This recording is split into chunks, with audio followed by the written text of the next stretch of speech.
terminamos con Paula, que estaba por aquí. Sí. Bueno, ¿la va a poner en esto? Sí, vale, perfecto. Bueno, Paula Guisado es periodista de datos también, ella trabaja en El Mundo. Y bueno, lo curioso de ella, porque si os fijáis es bastante joven, ¿no? Es que se especializó gracias a través de cursando uno de los primeros máster en periodismo de datos y visualización de datos que hubo en España a través de una beca de Google, ¿no? Seguimos con el tema electoral. Lo que pasa es que Paula va a contar la visión del periodista, ¿no? El cómo se tratan los datos y el cómo se hace la cobertura electoral, centrándose en el caso de las últimas elecciones nacionales del 20 de diciembre. Así que cuando quieras, Paula, todo tuyo. Gracias. Un segundito.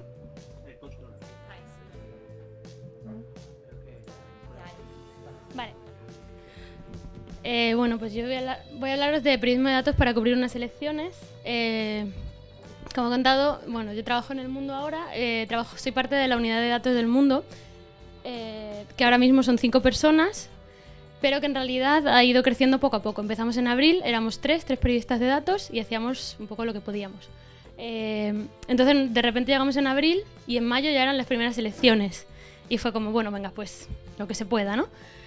Luego terminamos las elecciones en mayo, tal, y llegaron las de septiembre, las catalanas, ya teníamos un poco de experiencia y dijimos, bueno, ahora ya las cosas que no pudimos hacer para las autonómicas y para las municipales las vamos a hacer para las catalanas. Ya teníamos eso, pues más experiencia.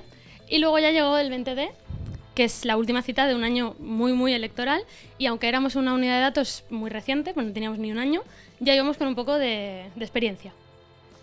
Y así es como nosotros cubrimos el 20D desde el periodismo de datos. Lo primero que hicimos, nuestra primera publicación en el contexto de las elecciones generales fue el 11 de noviembre. ¿Qué queríamos? Queríamos contar un poco qué estaba pasando. Todavía pues no lo podíamos saber, no podíamos saber qué iba a votar la gente, pero sí teníamos datos de sondeos. Estaba ya a tope las casas encuestadoras, cada vez se iban publicando más encuestas y dijimos, bueno, pues vamos a coger estos datos y vamos a ver cómo está, que no es nada nuevo. Lo único nuevo que aportamos es ponerlo en un agregador de encuestas interactivo. Con lo cual dábamos la posibilidad de ver toda la información casa por casa, que a veces varía, y además de ofrecer un promedio de encuestas. ¿Qué es este? Era un promedio interactivo. Para hacerlo nosotros, bueno, pues no teníamos el expertise, entonces hablamos con una persona dentro de una de las casas encuestadoras para que nos dijera cómo teníamos que ponderar esa media. Tomar todas las encuestas que teníamos y sacar una media que tuviera sentido. Teniendo en cuenta la fecha, teniendo en cuenta la muestra y luego ofreciendo pues bueno, el promedio semanal, el promedio diario, el promedio mensual, en fin.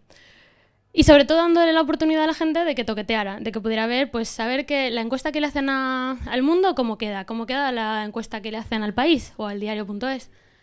Y luego aprovechamos que las encuestas ya empezaban a tener una valoración una estimación de escaños para hacer esto, que bueno, llamamos el pactómetro, igual lo habéis visto en La Sexta con Ferreras, y es un poco con la idea de bueno, cuántos escaños pueden tener y qué haría falta para tener la mayoría. Y ha tenido bastante éxito, cada vez que lo hemos utilizado la gente juega mucho con el pactómetro. De momento solo era con sondeos. Que era la información que teníamos en ese momento. El 9 de diciembre, pues seguíamos queriendo contar cosas sobre las elecciones, aunque todavía faltaba, bueno, 20 días casi. Queríamos conocer detalles del sistema electoral y dijimos, bueno, por ejemplo, siempre se habla de los votos perdidos, ¿no? Vamos a ver cuántos votos se perdieron en las últimas elecciones. Por perderse entendemos que finalmente no consiguieron un escaño, una representación. Y el resultado, además, fue un vídeo gráfico donde explicábamos cómo funciona el sistema electoral, cómo funciona la circunscripción y cuántos votos fueron inútiles en las elecciones pasadas. Fue una información que luego actualizamos cuando ya por fin estaban los resultados del 20D, cuántos votos inútiles había habido en el 20D. Y fue bastante también llamativo porque, bueno, pues Izquierda Unida suele tener bastante voto inútil, en fin, llama un poco a la indignación. El 19D, el día antes, seguimos poniendo en contexto cosas y queremos contar cómo nos presentamos nosotros a las elecciones, cómo está un poco la situación justo antes del 20D.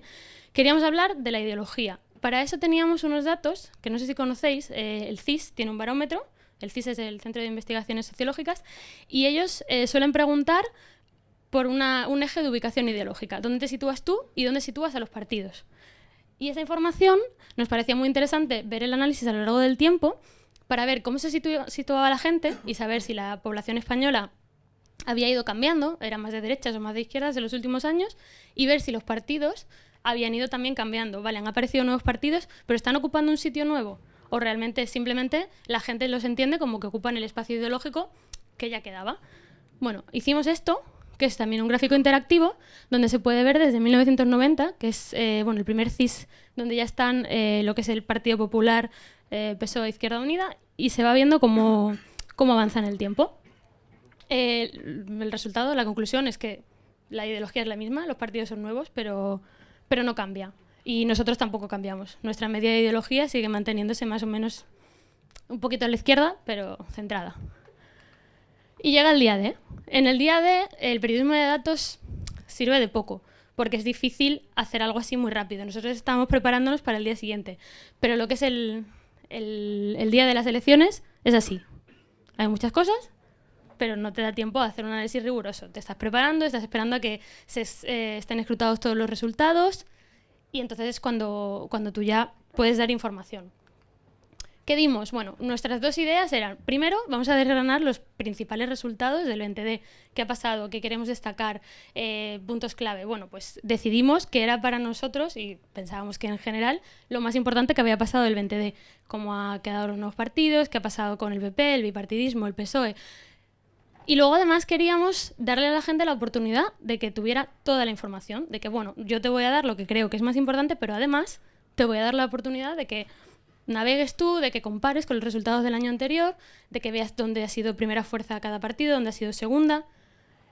Lo que hicimos con esto fue esto, que es es una pieza bastante larga, con muchos gráficos, y va un poco por fascículos. Pues eso, en Cataluña, pues un caso anecdótico porque de repente se ha vuelto súper colorido. No sé, los votos perdidos de los que hablábamos antes, pues también. Y luego, esto, que es una aplicación interactiva que realmente llevó bastantes meses a hacerla. En el sentido de la programación es bastante compleja y funciona genial, y podéis probarla todavía si queréis. Y se puede, aquí estaba toda la información puesta a disposición del usuario. Aquí no hay una historia. Bueno, ya te estamos indicando que puedes buscar dónde es primera fuerza, dónde es segunda, puedes comparar con 2011 en el caso de los partidos que existían en 2011, claro. Y era un poco el complemento. Y realmente vimos que a la gente le interesaba, porque este mapa estuvo todo el día 21 en la portada del Mundo, y fue la noticia más leída durante todo el día, porque la gente pues quería toquetear y ver qué había pasado en su pueblo, porque esto está hasta el nivel municipal. Entonces, pues toda la gente lo que hace es ir a buscar su pueblo. ¿Qué pasó en 2011 en mi pueblo? ¿Qué ha pasado en 2015? Vale. Y luego, ya estamos con la resaca electoral, ya hemos terminado, pero todavía quedan cosas que nos gustaría... Lo que queda sobre todo es un panorama que no entiende nadie. Entonces, todavía estamos ahí como, ¿qué va a pasar? ¿Quién va a gobernar? ¿Qué pasa en la investidura? Tal. Bueno, tenemos unas matemáticas, digamos, electorales, unas reglas, y lo que hacemos es esto, que es, alguien lo llamó dentro del periódico el contentómetro, y a mí me gustó mucho la expresión, porque si os fijáis, cuando el candidato resulta elegido, se pone contento. Entonces, realmente es bastante gráfico. No se nos ocurrió a nosotros, se le ocurrió a alguien dentro del periódico, y yo lo he adoptado. Para mí es el contentómetro. ¿Qué tiene de bueno esto, además? Que reutilizamos todo el código que ya habíamos hecho para los pactos cuando solo teníamos sondeos. Con lo cual, es una forma de reutilizar el trabajo, y de que una cosa que lleva bastante tiempo hacer, porque toda la programación pues es lenta, es complicada, incluirlo dentro de un gestor de contenidos de un periódico pues es complejo, pero luego le das mucha salida, le pones unas ilustraciones chulísimas de uno de los ilustradores del periódico, de Ricardo, y tiene una nueva vida, y de hecho todavía seguimos sacándolo. Mientras no tengamos presidente, pues vamos a seguir sacándolo, y cada vez que lo ponemos es de las noticias más leídas, porque es muy chulo. Para la próxima cita electoral, pues hay un montón de cosas que nos hubiera gustado hacer y que no hemos podido hacer porque no nos ha dado tiempo, o porque igual todavía no estábamos lo suficientemente rodados. Por ejemplo, esto es uno de los ejemplos de cuando el Guardian cubrió las elecciones y, bueno, básicamente cuenta muy bien, para mí, la comparativa entre 2010 y 2015. Vas distrito por distrito viendo quién ganó, quién ha ganado ahora. Bueno, es una de las ideas que igual copiamos.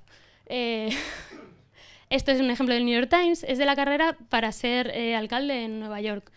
Y me parece una forma también muy interesante de contar la agenda de cada uno, todos a la vez, además, con lo cual te da una idea de, bueno, la carrera electoral, ¿no?